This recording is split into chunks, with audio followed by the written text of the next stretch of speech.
Selamat berjumpa kembali dalam layanan audio Sahabat Perjalanan. Hari ini adalah hari Minggu 5 Februari 2023. Tema renungan saat teduh kita dengan judul Berbuat Baik Tanpa Upload atau tanpa mengirim berita kebaikan di media sosial.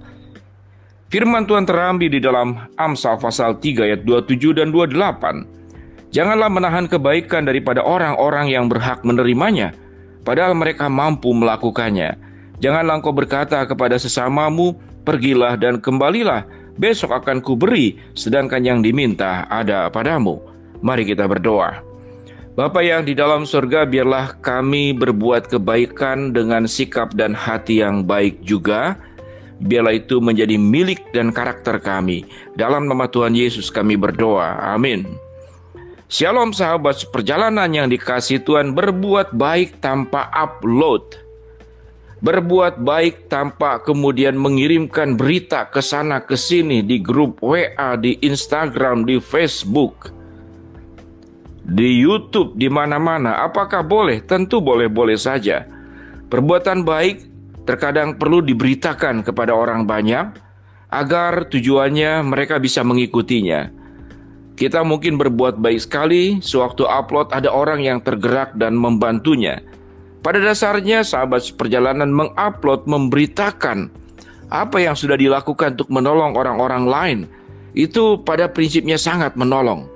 Kalau kita sadar tatkala ada berita sebuah musibah di satu tempat, baik gempa bumi, tsunami atau apapun juga, dengan banyaknya orang yang upload, mengirimkan berita di media sosial dan banyak orang yang tahu, itu akan menggugah orang-orang untuk mendukung dan membantunya.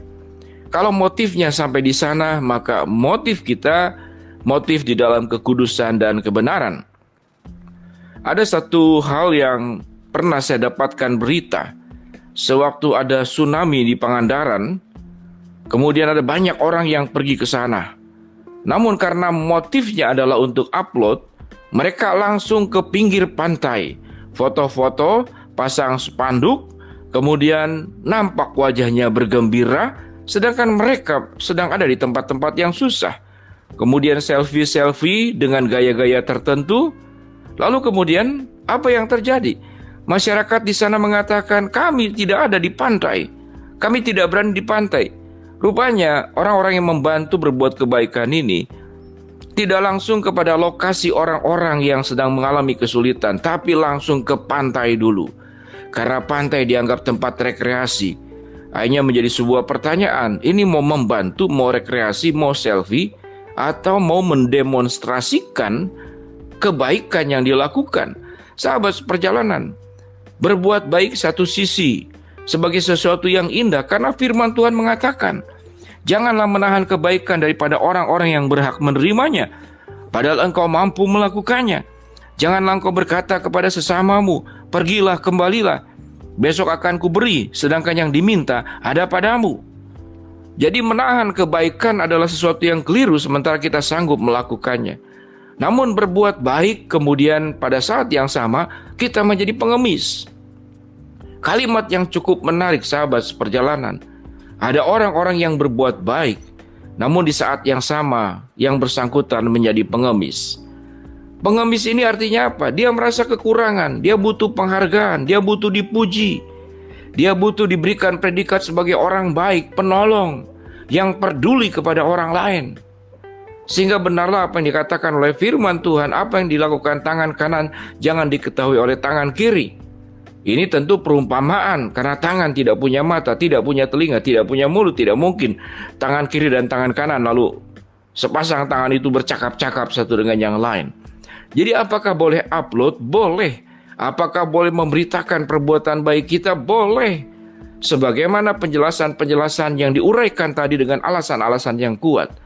Motifnya adalah supaya orang berbagian, supaya orang ikut melakukan. Kalau tanpa pemberitaan, orang tidak tahu mau menolong siapa. Namun, kalau berbicara yang namanya area hati, biarlah kita menjadi orang baik yang berbuat kebaikan tanpa menjadi pengemis. Jadi banyak orang yang berbuat baik pada saat yang sama menjadi pengemis.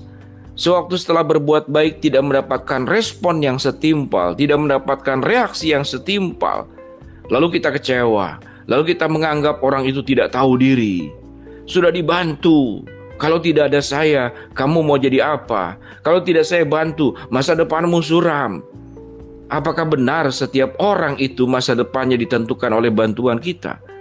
Sebagaimana kita hanya bergantung hidup, bisa menjalani hidup, punya banyak anugerah yang kita miliki, karunia, berkat, itu bukan dari kita, dari Allah sumbernya. Sewaktu kita berbuat baik pada prinsipnya, kita tidak sedang berbuat apa-apa kepada orang bersangkutan. Kita tidak sedang memberi kebaikan kepada orang yang bersangkutan. Kita hanya menjadi perpanjangan tangan Allah. Kita hanya menjadi penyalur-penyalur kebaikan Allah yang dititipkan kepada setiap sahabat seperjalanan. Tatkala mentalitas dan karakter seperti ini dimiliki oleh setiap sahabat seperjalanan, maka kita sedang memiliki karakter Kristus, bukan karakter manusia. Tatkala sedang berbuat baik, pada saat yang sama dia sedang menjadi pengemis. Dia butuh pujian, dia haus kuasa, dia ingin dikenal, dia ingin kemudian namanya terpampang di mana-mana. Sahabat seperjalanan, ternyata berbuat baik itu membutuhkan seni. Seni tidak yang datang dari manusia, tapi seni dari ilahi, yaitu seni bagaimana mengasihi dengan ketulusan. Itu dibutuhkan sebuah kerelaan, dibutuhkan sebuah keikhlasan, dibutuhkan sebuah kesadaran apa yang perlu kita pahami, agar kita jangan sampai berbuat baik pada saat yang sama kita menjadi pengemis. Jangan kita menganggap bahwa kita sedang berada di atas sementara yang dibantu itu adalah orang-orang yang ada di bawah. Tidak demikian. Pada prinsipnya baik yang dibantu maupun kita yang membantu, kita semuanya adalah bergantung sumber segala sesuatunya berasal dari Allah. Kita tidak sedang memberi, tapi kita sedang menyalurkan kebaikan Allah yang dititipkan kepada setiap kita masing-masing. Bagi setiap kita yang banyak membantu, mungkin membantu keluarga, membantu yang lain, sama seperti saya pribadi punya puluhan anak asuh yang ditolong setiap bulan. Sewaktu saya menyampaikan hal ini, tentu tujuannya bukan untuk memegahkan diri. Waduh, ini Pak Pendeta baik hati. Sama dengan tujuan tadi, bahwa sewaktu menyampaikan sesuatu, ada orang yang melakukan perkara-perkara yang sama, menyampaikan tentang kasih dan berita kebaikan Allah, dan mereka kemudian mencontoh dan melakukannya.